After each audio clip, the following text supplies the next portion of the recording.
আজ আমায় অনেক গাছ কাটতে হবে, আর পারছি না। যাই, একটু মাঠের ওই পারে গিয়ে একটু বিশ্রাম করে নিই।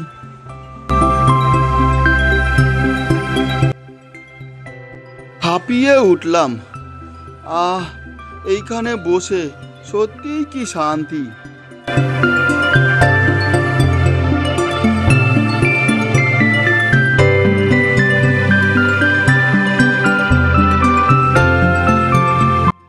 অনেকক্ষণ তো বসা হলো।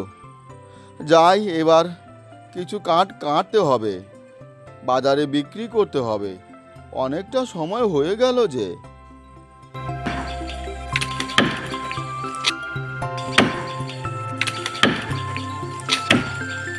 এই কাঠুরে কাকা, তুমি গাছ কাটছো কেন?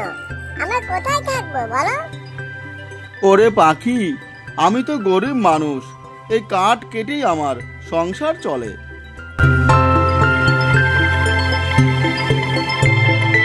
রামু, সবুজ গাছ কেটো না, প্রকৃতিকে কষ্ট দিও না। শুকনো ডাল নাও আর গাছকে বাঁচতে দাও।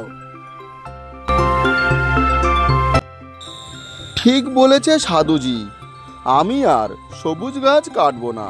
এখন থেকে শুকনো ডাল কেটেই আমি সংসার চালাবো।